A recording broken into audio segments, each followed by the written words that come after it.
অমিত কুমার দে কদিন আগেও যার পরিচয় ছিল শিক্ষক, কিন্তু হঠাৎ করে বদলে গেল পরিস্থিতি।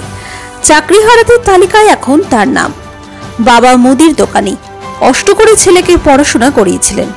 যারা কোনোদিন বিদ্যালয়ের মুখ পর্যন্ত দেখেনি তাদের স্বপ্ন ছিল ছেলেকে শিক্ষক করার। সফলও হয়েছিলেন তারা, কিন্তু এক লহমায় সব ভেঙে চুরমার। চাকরি না থাকলে অন্য পথ বেছে নিতে হবে, ক্যামেরার সামনে বললেন অমিত। রাষ্ট্রপতির কাছে যাওয়ারও চিন্তাভাবনা রয়েছে তার। আমি একজন যোগ্য শিক্ষক। 2016 SLST-তে আমি চাকরি হারা বর্তমানে। তো আমি খুব কষ্ট করে পড়াশোনা করে বড় হয়েছি। আমার বাবা একজন মুদিখানার দোকানদার। আমি ছোট থেকে ক্লাস 1 to 12 মালদা জেলা স্কুলে পড়াশোনা করি, তারপর মালদা কলেজ, তারপর আমি দার্জিলিং গভর্নমেন্ট কলেজ থেকে MSc পাস করি, তারপর B.Ed করে আমি 2016 সালে চাকরি পরীক্ষাটায় উত্তীর্ণ হই। আর আমার যে ব্যাকগ্রাউন্ড, আমার পরিবারের আগে কোনোদিন কেউ স্কুলে যায়নি। আমি হচ্ছে ফার্স্ট জেনারেশন লার্নার। আমার বাবা 5 বা 6 পাস, মাও ডিউ টু সোশিও ইকোনমিক্যাল কন্ডিশনের জন্য কোনোদিন স্কুলে যেতে পারেনি, এবং তারা তাদের যে আশা আকাঙ্ক্ষাটা আমার মধ্যে দিয়ে সেটা তারা দেখতে চেয়েছিলেন অ্যাজ এ স্কুল টিচার হিসাবে। কিন্তু বর্তমানে আমরা খুব বাজে পরিস্থিতির মধ্যে। আমার নিজের 12 থেকে 13 লাখ টাকা লোন করা আছে। আমার পরিবারে আমার একটা বাচ্চা আছে 1.5 বছরের। আমি এখন কি করব বা আমরা এখন কি করব সেটা আমরা খুব গভীর সমস্যার মধ্যে আছি। আমার উপর ডিপেন্ডেন্ট আছে আমার বয়স্ক বাবা আছে, তিনি 70+, আমার মা 62, আমার ওয়াইফ মিসেস আছেন, তিনি হাউস ওয়াইফ, আর আমার বাচ্চা হচ্ছে 1.5 বছর।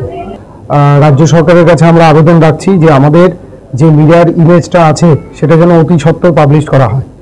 আর যেটা আপার প্রাইমারির ক্ষেত্রে সম্পূর্ণটা পাওয়া গেল, আমাদের ক্ষেত্রে পাওয়া যাচ্ছে না কেন, এটাই তো বোধগম্য হচ্ছে না আমাদের সবারই। এবার এটার পরীক্ষা আমাদের আগে হয়েছিল 2015 সালে, আমাদের পরীক্ষা হলো পরে, কিন্তু আমাদেরটা অদ্ভুতভাবে কোনো ভৌতিক উপায়ে সেটা পুড়িয়ে ফেলা হলো, নাই হয়ে গেল, পাওয়া যাচ্ছে না। কিন্তু আপার প্রাইমারিটা পাওয়া গেল।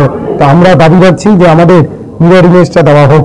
আছে আমার যতদূর ধারণা, কোনো অরিজিনাল কপি আছে, কোনো পুরানো ধরানো হয়নি, অরিজিনাল কপি কোথাও রাখা আছে। আমাদের রাজ্য সরকারকে সুপ্রিম কোর্ট থেকে 16 বার, যতদূর আমাদের জানা 16 বার দেওয়ার চেষ্টা করা হয়েছিল, কিন্তু তারপরেও SSC বা কমিশন কোনো সদুত্তর এটা দিতে পারেনি। তার ভুক্তভোগী হচ্ছে বর্তমানে আমরা। মন্ত্রিসভা ছাড় পেয়েছে কি না সেটা আমাদের কোনো মাথা ব্যথাও না, আমাদের জানারও বিষয় নয়। সেটা মেবি সুপার নিউমেরিক্যাল পোস্টে, আমাদের তাদের সাথে কোনো দ্বন্দ্বও নাই, কোনো সখ্যতাও নেই। আমরা আমাদের দিকটায় আছি, আমাদেরটা যেন উপযুক্ত ব্যবস্থা নিয়ে আমাদের যেন ছাড় দেওয়া হয়, আমরা সেটাই আবেদন রাখবো। শ্রীপালিতের সাথে দেখা করলেন, উনি কি বললেন আপনাদের? উনি আমাদের আশ্বাস দিলেন আমরা সবার সাথেই দেখা করছি, সৎ পরামর্শ যারা দিচ্ছেন তাদের সাথেই দেখা করছি। এখন দেখা যাক, তিনি তো বললেন যে দেখবেন ব্যাপারটা। আমরা অবশ্যই রাষ্ট্রপতির দ্বারস্থ হতে চাই, আর যদি না হয় আমরা লাস্টে স্বেচ্ছা মৃত্যুর আবেদন করব সবাই মিলে। এখন আমরা যদি কোনো হয় রাষ্ট্রপতি, সেটা আশা রাখছি আমাদের রাজ্য করবেন, কারণ আমাদের পরিবারের সবাই আমাদের উপরেই ডিপেন্ডেন্ট। না হলে এখন আর কি করা যাবে? এখন বকলমে তো আমি মিডিয়ার সামনে বলতেও পারছি না, হয়তো অন্য কোনো পথ বেছে নিতে হবে। আমি বলে হয়তো আমার দ্বারা আমার অন্যান্য ছাত্রছাত্রীরা পরবর্তীকালে প্রভাবিত হতে পারে, আমাকে অন্য রাস্তা দেখতে হবে। না পাথর ছাড়াই প্রতিকার সম্ভব। মালদার প্রাচীনতম ভৃগু বংশ জ্যোতিষী পণ্ডিত S শাস্ত্রী।